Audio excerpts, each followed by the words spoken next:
हूं सौरभ शर्मा। आइए नजर डालते हैं इस वक्त की सुर्खियों की ओर।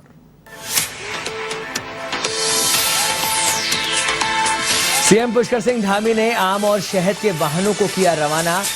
एपीडा के माध्यम से उत्तराखंड में उत्पादित फल अंतर्राष्ट्रीय बाजार में होगी निर्यात।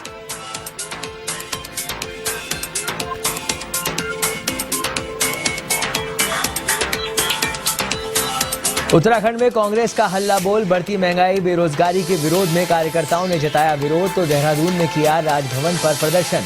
प्रदेश अध्यक्ष करण महारा समेत बड़े नेता रहे मौजूद।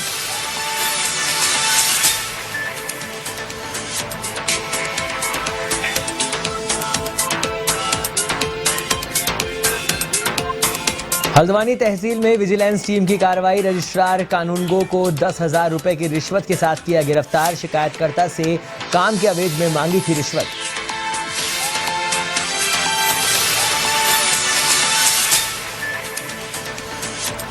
यूपी के कुख्यात बदमाश के नाम से 50 लाख की रंगदारी मांगने का मामला। हरिद्वार पुलिस ने मुख्य आरोपी प्रदीप चौहान समेत 5 बदमाशों को किया गिरफ्तार। एक पिस्टल, 2 तमंचे और कार भी बरामद।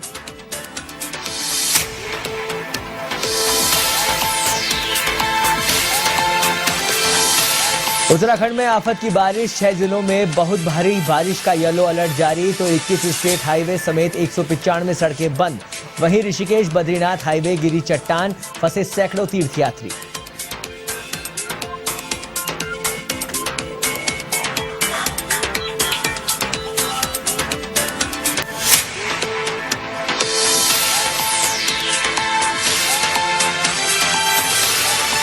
अब खबरें विस्तार से। एपीडा के माध्यम से उत्तराखंड राज्य में उत्पादित आम की खेप और शहद का अंतर्राष्ट्रीय बाजार दुबई में निर्यात करने के लिए वाहन का फ्लैग ऑफ किया गया, जिसमें मुख्यमंत्री पुष्कर सिंह धामी ने शिरकत की। इस अवसर पर 1.5 टन आम, 28 टन राजमा और 80 टन शहद का अंतर्राष्ट्रीय बाजार के लिए निर्यात किया गया। धामी ने कहा कि एपीडा के सहयोग से अंतर्राष्ट्रीय बाजार के लिए राज्य के जो उत्पाद भेजे जा रहे हैं, यह सराहनीय पहल है। उन्होंने आशा व्यक्त की कि आने वाले समय में उत्तराखंड के स्थानीय उत्पादों की अंतर्राष्ट्रीय मार्केटिंग के लिए गुणवत्तात्मक वृद्धि होगी। उत्पादन में कैसी अच्छी मार्केटिंग मिले, इस दिशा में सरकार द्वारा लगातार प्रयास किए जा रहे हैं। उत्पादों की ब्रांडिंग, पैकेजिंग और मार्केटिंग पर विशेष ध्यान दिया जा रहा है। उन्होंने कहा कि हमारे स्थानीय उत्पादों को अधिक से अधिक बढ़ावा मिले, इसके लिए और अधिक प्रयासों की जरूरत है।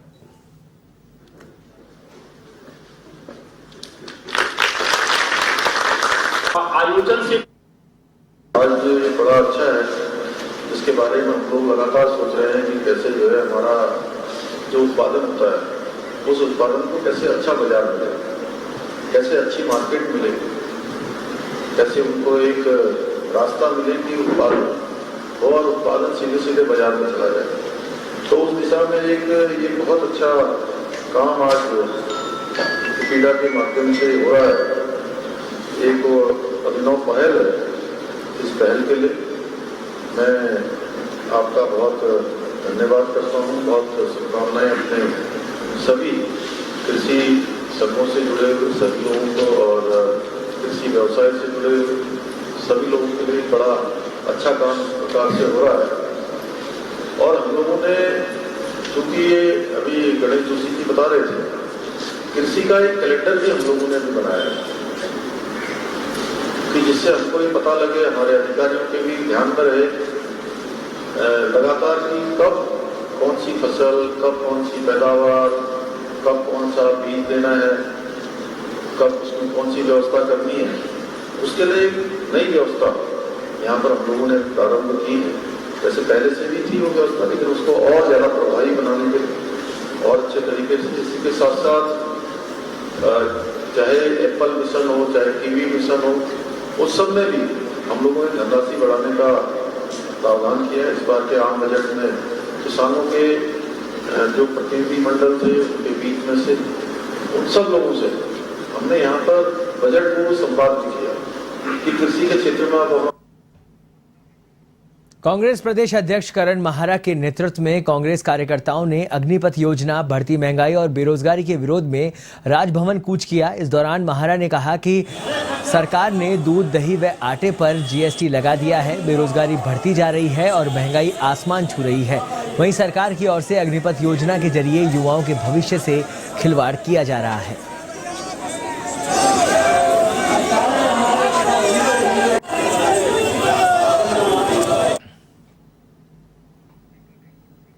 देश में बढ़ रही महंगाई को लेकर उत्तराखंड के नेता प्रतिपक्ष यशपाल आर्य ने केंद्र सरकार की नीतियों पर निशाना साधा है। महंगाई के खिलाफ कांग्रेस के प्रदर्शन में उन्होंने मोदी सरकार की कार्यशैली पर सवाल खड़े किए हैं। इसी बीच एवन टीवी संवाददाता ने की नेता प्रतिपक्ष यशपाल आर्य से खास बातचीत। हमारे साथ हैं नेता प्रतिपक्ष यशपाल आर्य। आइए जानते हैं सर, सबसे पहला प्रश्न कि आज कांग्रेस राजभवन की घेराव की तैयारी में है, ये देशव्यापी घेराव है, क्या कांग्रेस का उद्देश्य है? किन मुद्दों को लेकर कांग्रेस घेराव कर रही है? देखिए, उद्देश्य साफ है। जिस तरह से केंद्र सरकार लगातार महंगाई को बढ़ावा दे रही है, महंगाई ने आसमान को छू लिया है, बेकारी बेरोजगारी बढ़ती जा रही है, नौजवान सड़कों पर उतरने को बाद दिए हैं, बच्चों का भविष्य खराब हो रहा है, किसानों के साथ जुल्म जातियाँ बढ़ी हैं, जीएसटी के दायरे में जो आवश्यक वस्तुएं हैं रोज़मर्रा की, उस पर भी आवश्यक वस्तुओं में भी जीएसटी लागू कर दी गई है। तमाम विषय हैं, इन विषयों को लेकर सरकार को निश्चित रूप से सरकार आज मुद्दों से ध्यान बटाने के लिए, महत्वपूर्ण बुनियादी सवालों से ध्यान बटाने के लिए इस तरह के कृत्य कर रही है। आज हम सड़कों पर हैं, ये लड़ाई हमारी जारी रहेगी। सर, आप एक नेता प्रतिपक्ष हैं, स्मार्ट सिटी का काम कई वर्षों से देहरादून में चल रहा है, जगह जगह रोडें भी खुदी पड़ी हैं और तार भी ऊपर हैं। आप लोग इसको मुखर होकर इस आवाज़ को उठाएं, आप भी तो उठाएं ना अपने चैनल के माध्यम से। हम तो कह रहे हैं, चैनल हैं हमारे, न्यूज़ चैनल हैं, टीवी चैनल्स हैं, प्रिंट मीडिया है, इलेक्ट्रॉनिक मीडिया है। स्मार्ट सिटी का क्या हाल है, देहरादून के क्या हाल हो गए हैं। स्मार्ट सिटी के नाम पर सड़कें बेतरतीब कुछ खोदी जा रही हैं, जो हमारे फुटपाथ हैं वो भी ध्वस्त हो गए हैं, सीवरेज लाइन कहीं का पता नहीं है। तो इसमें भी आप लोगों ने भी आवाज़ उठानी है, हम तो इस बात को कह ही रहे हैं। तो हमारे साथ थे यशपाल आर्य, नेता प्रतिपक्ष। इन्होंने साफ रूप से कहा कि स्मार्ट सिटी के नाम पर कोई भी काम नहीं हो रहा है और सरकार की सारी एजेंसियां तंत्र फेल है। कैमरा पर्सन आजाद सिंह के साथ मैं यशराज आनंद, एवन टीवी देहरादून। महंगाई, बेरोजगारी और जीएसटी के खिलाफ कांग्रेस ने विरोध जताया। इस दौरान कांग्रेस कार्यकर्ताओं ने केंद्र सरकार के खिलाफ जमकर नारेबाजी की। इसी बीच एवन टीवी संवाददाता यशराज आनंद ने की उपनेता प्रतिपक्ष भुवन कापड़ी से खास बातचीत। आज हमारे साथ है भुवन कापड़ी। सर, मेरा सबसे पहला प्रश्न कि कांग्रेस आज देशव्यापी घेराव कर रही है, आखिर किन मुद्दों को लेकर कांग्रेस देशव्यापी घेराव कर रही है? देखिए, महंगाई, एक आम आदमी जो बड़ी मेहनत करता है और आज उसको चूल्हा जलाना मुश्किल हो गया है, महंगाई को लेकर आज कांग्रेस पूरे देश भर में जो है प्रदर्शन कर रही है। इसके साथ ही बेरोजगारी, एक गरीब व्यक्ति बड़ी मेहनत से अपने पैसे को जो है अपने बच्चों की पढ़ाई पर लगाता है और जब बच्चा पढ़ लिख कर निकलता है और सड़कों पर बेरोजगार घूम रहा है, तो ये बड़ा प्रश्न है। एक तरफ तो लगातार महंगाई बढ़ती जा रही है जिससे गरीब का चूल्हा जलना मुश्किल हो गया, दूसरी तरफ लगातार बेरोजगारी बढ़ती जा रही है। इसको लेकर कांग्रेस देश भर में जो है गवर्नर हाउसेस का जो है घेराव कर रही है, प्रेसिडेंट हाउस का घेराव कर रही है। इसी संदर्भ में आज उत्तराखंड में भी जो है हम राज्यपाल आवास का घेराव के लिए तैयार हैं। सर, स्मार्ट सिटी कई सालों से चल रहा है ये प्रोजेक्ट। इस प्रोजेक्ट के नाम पर तो आप सड़कें खुदी हुई हैं, बिजली की तारें बिछी हुई है ऊपर ही, जबकि इसे नीचे करना था, कोई काम नहीं होता दिख रहा। आपका क्या कहना है कांग्रेस के तर्ज पर? देखिए, भारतीय जनता पार्टी की कहनी और करनी में बड़ा फर्क है। जो ये कहकर सत्ता में आए थे कि 2 करोड़ युवाओं को रोजगार प्रतिवर्ष देंगे, महंगाई कम करेंगे, देश में विकास होगा, किसानों की आय दुगनी होगी, वो स्मार्ट सिटी की बात कर रहे हैं। तो स्मार्ट सिटी जो है सिर्फ कहने की बातें हैं। आप इसका देहरादून में देख सकते हैं, जो उत्तराखंड के 5-6 पहले उन्होंने शहर चिन्हित करे थे, सब जगह टूट फूट चल रही है, कहीं कुछ काम नहीं हो रहा है, लेकिन सिर्फ कागजों में, विज्ञापनों में, अखबार में उसका लगातार वो प्रचार कर रहे हैं। और तो भारतीय जनता पार्टी सिर्फ कहती है, करती कुछ नहीं। सर, कैनाल रोड पर लगातार अवैध भवन निर्माण, समतलीकरण के नाम पर अवैध भवन निर्माण का काम हो रहा है। इससे पहले गुप्ता ब्रदर्स के द्वारा किया गया, जिसको तोड़ दिया गया, लेकिन फिर से एक 5 सितारा होटल 3 मंजिला इमारत बना चुकी है, लेकिन अभी तक उस पर कोई कार्रवाई नहीं हुई है। जबकि मुख्यमंत्री बार बार कहते हैं कि अवैध खनन और भूमाफियाओं के खिलाफ नकेल कसी जाएगी। देखिए, अवैध खनन उत्तराखंड में लगातार अवैध खनन होता जा रहा है। समतलीकरण के नाम पर जहां पानी के टैंक बनाने के लिए 5 मीटर 6 मीटर की परमिशन है, वहां 15-15, 20-20 मीटर खोदा जा रहा है। और जो है कि मुझे लगता है सरकार के बहुत नज़दीकी लोग हैं, वो ऐसे लोग हैं जो उत्तराखंड की संपदा को उजाड़ कर यहाँ से ले जा रहे हैं, जो हमारे उत्तराखंड का जो राजस्व है, जो हमारी जो है उत्तराखंड की धरोहर है, उसको ख़त्म कर रहे हैं। ऐसे ही ये समतलीकरण, ये कहना, मैं कहता रहा हूँ, भारतीय जनता पार्टी सरकार का कहना और करने में बड़ा फ़र्क है। आपने देखा होगा चुनाव से पहले का भी त्वरित 4600 ग्रेड पे लागू करेंगे, और उसके बाद अगर 4 सिपाहियों के घर के महिलाओं ने कहा भाई 4600 ग्रेड पे आपने कहा था आप नहीं कर रहे, तो उनको सस्पेंड कर दिया। तो भारतीय जनता पार्टी के करनी और कथनी में बहुत फ़र्क है, जो साफ साफ सब जगह पर दिखाई दे रहा है। तो हमारे साथ एक खटीमा से विधायक भुवन कापड़ी, इन्होंने साफ साफ कहा कि भारतीय जनता पार्टी की कथनी और करनी में बहुत अंतर है। कैमरा पर्सन आजाद सिंह के साथ मैं यशराज आनंद, एवन टीवी, देहरादून। महंगाई, बेरोजगारी, जीएसटी के खिलाफ कांग्रेस के प्रदर्शन में उत्तराखंड के पूर्व नेता प्रतिपक्ष प्रीतम सिंह ने भी शामिल हुए, जिन्होंने उनसे केंद्र सरकार की नीतियों का विरोध जताया कि देहरादून प्रदेश कांग्रेस कार्यालय में केंद्र सरकार के खिलाफ नारेबाजी की गई। इसी को लेकर एवन टीवी संवाददाता यशराज आनंद ने की पूर्व नेता प्रतिपक्ष प्रीतम सिंह से खास बातचीत। हमारे साथ हैं कांग्रेस के पूर्व नेता प्रतिपक्ष प्रीतम सिंह। आइए जानते हैं इनके आज राजभवन। सर, सबसे मेरा पहला प्रश्न कि आज राजभवन कांग्रेस घेराव कर रही है, वहीं देशव्यापी घेराव भी कर रही है। दिल्ली में प्रधानमंत्री आवास भी घेरने को तैयार है और उत्तराखंड में राजभवन।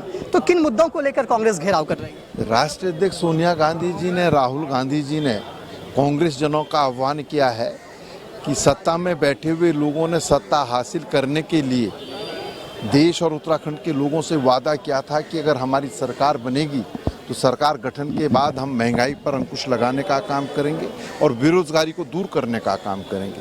लेकिन सरकार दोनों ही मोर्चों पर विफल साबित हुई है और इसीलिए कांग्रेस जन आज सड़कों पर उतर करके दिल्ली के अंदर प्रधानमंत्री आवास घेराव की बात है तो उत्तराखंड राज्य के अंदर राजभवन कूच जो है ये करने का काम कांग्रेस के लोग कर रहे हैं। सर, एक और धांधली का आरोप लगा है कि बिजली विभाग के द्वारा दिल्ली की प्राइवेट कंपनियों से 1026 करोड़ रुपए की बिजली खरीदी गई, वो भी 4 महीने में। तो सर, इस बिजली यहाँ पर जब यहाँ पर उत्पादन खुद हो सकता है तो ये इतनी महंगी बिजली खरीदने का क्या औचित्य है? देखिए, वैसे प्रकरण मेरे संज्ञान में नहीं है, लेकिन जो आपने कहा है कि विद्युत विभाग में ऊंचे दामों पर जो है विद्युत क्रय की गई है, मैं समझता हूं कि विद्युत विभाग में बहुत सारी अनियमितताएं हैं। उन अनियमितताओं पर सरकार को अंकुश लगाना चाहिए और मितव्ययता की बात अगर सरकार करती है तो निश्चित रूप से मितव्ययता के ऊपर जो है कदम भी उठाने चाहिए जो दिखाई नहीं दे रहे हैं। और आपने जो भ्रष्टाचार का भी मामला कहा है, मैं इसको देखूंगा और अगर आवश्यकता होगी तो सदन में भी कांग्रेस को पूरी मजबूती के साथ उठाने का काम करेगी। सर, मेरा अंतिम प्रश्न कि कैनाल रोड पर समतलीकरण के नाम पर जगह जगह भवन निर्माण का काम किया जा रहा है। इसे कुछ दिन पहले गुप्ता ब्रदर्स के द्वारा किया जा रहा था, जिसे ध्वस्त कर दिया गया। अब वहीं उससे मात्र 100 मीटर की दूरी पर एक 5 स्टार होटल का निर्माण किया जा रहा है, जबकि तमाम आला अधिकारी उसी रोड से गुजरते हैं। मुख्यमंत्री भी हेलीपैड जाने के लिए उधर से ही गुजरते हैं।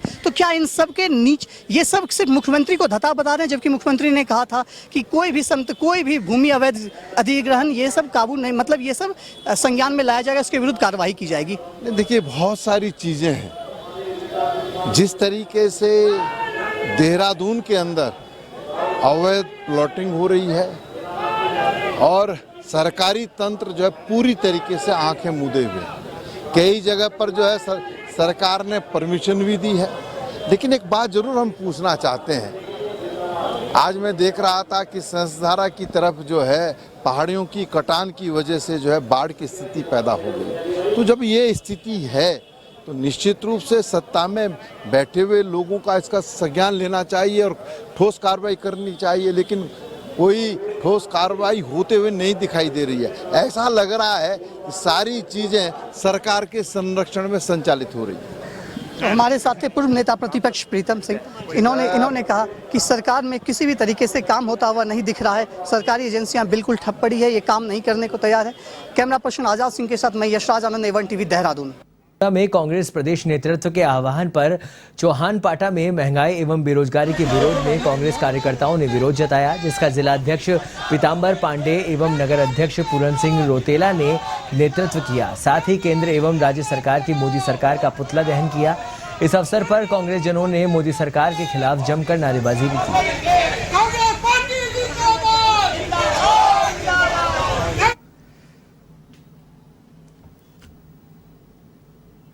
देश में में भारतीय जनता पार्टी की सरकार ने इस देश की स्थिति चिंताजनक कर दी है। आज डीजल, पेट्रोल, घरेलू गैस, दूध, दही, यहाँ तक कि दूध दही को भी नहीं छोड़ा है और तमाम खाद्य पदार्थों में महंगाई चरम पर है। आज तमाम लोग बेरोजगार हैं और ये मोदी सरकार कहीं भी इसको कम करने का कोई प्रयास नहीं करती और विपक्ष की आवाज़ को दबाने का प्रयास, उनके पीछे जो भी विपक्ष आवाज़ उठा रहा है, अब मोदी सरकार जो है सरकारी मशीनरी का दुरुपयोग करके उसको दबाने का प्रयास कर रही है। इसलिए आज पूरे देश के कांग्रेस जन, पूरे देश के गरीब की आवाज़, पूरे बेरोजगारों की आवाज़, किसानों की आवाज़, तमाम व्यापारियों की आवाज़ को लेकर के इस प्रधानमंत्री को जगाने का काम पुतला दहन करके, विरोध प्रदर्शन करके यहाँ पर अल्मोड़े में। उत्तराखंड के हल्द्वानी तहसील में विजिलेंस की टीम ने छापेमारी कार्रवाई की। विजिलेंस की टीम ने तहसील में कार्यरत रजिस्ट्रार कानूनगो बनवारी लाल को रिश्वत लेते रंगे हाथों गिरफ्तार किया। शिकायतकर्ता से रजिस्ट्रार कानूनगो बनवारी लाल ने काम करवाने के एवज में 10,000 रुपए की रिश्वत मांगी, जिसकी शिकायत के बाद विजिलेंस की टीम ने कार्रवाई की। फिलहाल विजिलेंस की टीम आरोपी रजिस्ट्रार से पूछताछ में जुट गई है।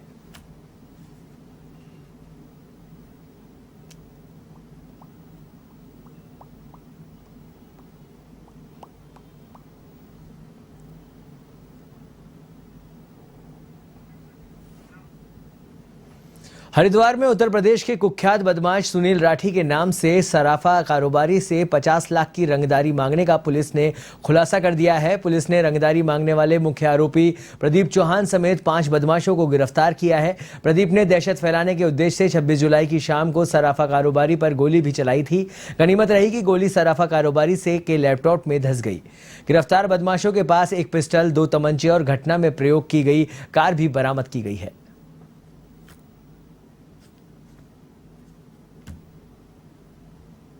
रात्रि को देर शाम को एक घटना हुई थी कि जिसमें एक प्रतिष्ठित जो यहाँ पर ज्वेलर हैं उनके ऊपर फायर किया गया था जबकि वो अपनी 2 व्हीलर पे जा रहे थे। और उसके अगले दिन फिर इनको एक फ़ोन आता है जिसमें कि इनसे एक हैवी अमाउंट की फिरौती की इसमें मांग की गई थी और एक कुख्यात का नाम जिसमें लिया गया था जो कि जेल में निरुद्ध है। चूँकि इनके यहाँ पहले भी एक डकैती की घटना हो चुकी थी और काफ़ी उसके जो अभियुक्त थे वो पुलिस के द्वारा गिरफ्तार किए गए थे, तो इसमें पुलिस के सामने कई एंगल थे। चूँकि इस गैंग का जो मास्टरमाइंड है वो काफ़ी शातिर टाइप का व्यक्ति है, हाईली एजुकेटेड है और पहले बैंक वगैरह में काम कर चुका है और जेल में भी रह चुका है, तो वो सारी जो ट्रिक्स होती हैं उससे परिचित था। तो पुलिस के सामने एक निश्चित रूप से चुनौती थी। तो सारे एंगल्स पर पुलिस ने काम किया। जितने भी उस गैंग से जुड़े हुए सदस्य थे जो पहले जेल गए उनके बारे में छानबीन की गई। जेल में जाके भी कई अपराधियों से बातचीत की गई। जो ग्राउंड वर्क है वो भी किया गया, CCTV फुटेज, डम डाटा, ये सारी चीज़ें की गई और अंततः इस केस में जो मुख्य अभियुक्त है वो और उसके जो 4 साथी हैं वो पुलिस के द्वारा गिरफ्तार कर। ऋषिकेश के पीजी कॉलेज में छात्रों ने हंगामा करते हुए तालाबंदी की और कॉलेज प्रशासन के खिलाफ जमकर नारेबाजी करते हुए प्रदर्शन किया। आरोप लगाया कि परीक्षा परिणामों में लापरवाही के चलते 60 से 70% छात्रों को फेल कर दिया गया, जिससे छात्रों का भविष्य बर्बाद होता दिखाई दे रहा है। इस दौरान कॉलेज के प्रिंसिपल वार्ता करने के लिए मौके पर पहुंचे, मगर सकारात्मक वार्ता नहीं होने की वजह से प्रिंसिपल धरना स्थल से वापस चले गए।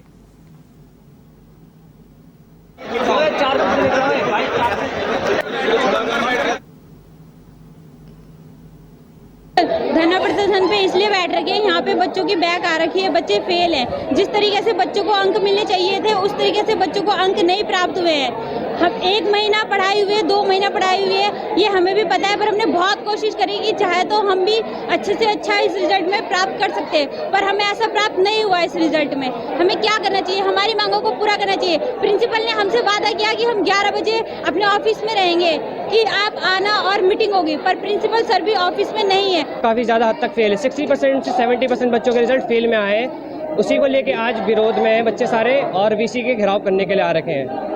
कल भी माननीय VC महोदय को बच्चों के द्वारा घेराव किया गया था, उनसे बात करने की कोशिश की गई थी, पर VC महोदय द्वारा बच्चों को धक्का मुक्की करके उनको हटा के अपनी पावर का गलत इस्तेमाल किया गया उनके द्वारा। उन्होंने बच्चों को धक्का मारा, फिर जाके जब बच्चे अपने सभी बच्चे इकट्ठा हुए के साथ आए तो वो शांति से और शांतिपूर्वक बात करने लगे। उत्तराखंड के अल्मोड़ा में राष्ट्रीय ठेकेदार संघ की ओर से शुक्रवार को विरोध प्रदर्शन किया गया। उन्होंने सरकार की ओर से रॉयल्टी बढ़ाए जाने का विरोध किया और लोक निर्माण विभाग के खिलाफ जमकर नारेबाजी की। उन्होंने जल्द ही रॉयल्टी वापस नहीं लिए जाने पर आपदा राहत कार्यों में लगी JCB हटाने और निर्माण निविदाओं के कार्य रोकने की चेतावनी भी दी।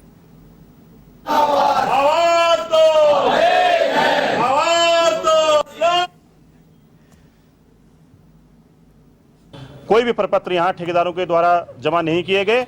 और जो हमारी जो मूल जो समस्या है वो पूरे उत्तराखंड में जो धक्यानुसी जो सरकार ने एक हमारे ऊपर शासनादेश थोपा गया है, जो 5% 5 गुना अधिक जो रॉयल्टी हम लोगों को दे करने का जो निर्देश हम लोगों को दिए गए हैं, उसका हम घोर विरोध करते हैं।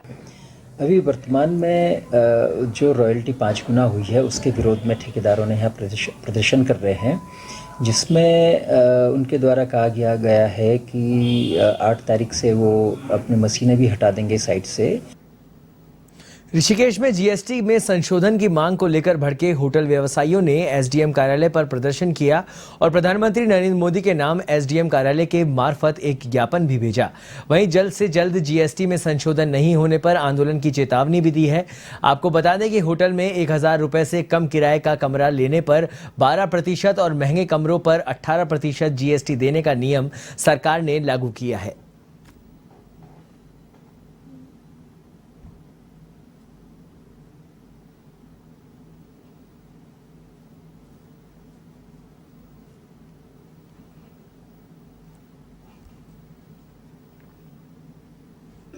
जीएसटी लगाया गया है वो बहुत ही परेशानी भरा काम है, क्योंकि हम अगर किसी को 500 रुपये में कमरा देते हैं तो हमें उसमें 60 रुपये वसूल करके सरकार को देने, तो हमें क्या बचेगा, हम सरकार को क्या देंगे। छोटे छोटे जो ठहरने वाले आते हैं मरीजों के साथ, उनको बड़ी तकलीफ होगी इस टैक्स को देने में, और हम जेब से भर नहीं पाएंगे। और इसके साथ साथ ये जी हमने जो वित्त जो हमारे प्रेमचंद्र अग्रवाल जी, उनको भी ज्ञापन दिया था। उत्तराखंड अनुसूचित जाति आयोग के उपाध्यक्ष पीसी गोरखा ने लालकुआ दौरे पर रहे, जहां उन्होंने कहा कि उत्तराखंड अनुसूचित जाति आयोग द्वारा दलित उत्पीड़न के मामलों में लगातार कार्रवाई की जा रही है। उन्होंने कहा कि आयोग के पास दलित उत्पीड़न के 26 मामले सामने आए हैं, जिनमें से 6 मामलों में चार्जशीट दाखिल कर गिरफ्तारी की गई है। उन्होंने कहा कि आयोग द्वारा प्रदेश में अब तक 75 लाख रुपए की मुआवजा धनराशि गरीबों को सरकार से दिलाई गई है और दलित उत्पीड़न किसी भी रूप में बर्दाश्त नहीं किया जाएगा।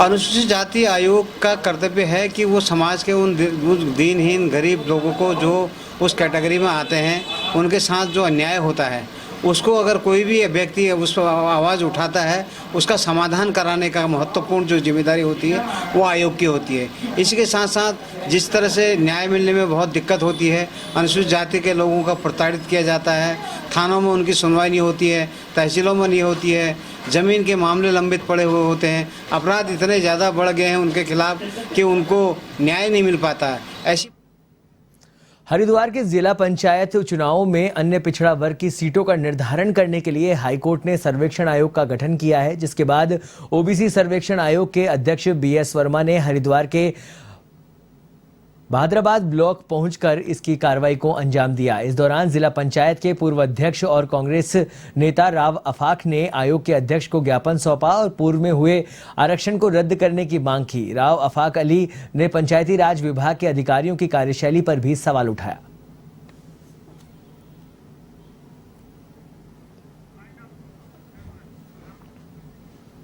इवन उत्तराखंड में फिलहाल इतना ही। देश और दुनिया की तमाम खबरों के लिए आप देखते रहिए इवन टीवी। नमस्कार।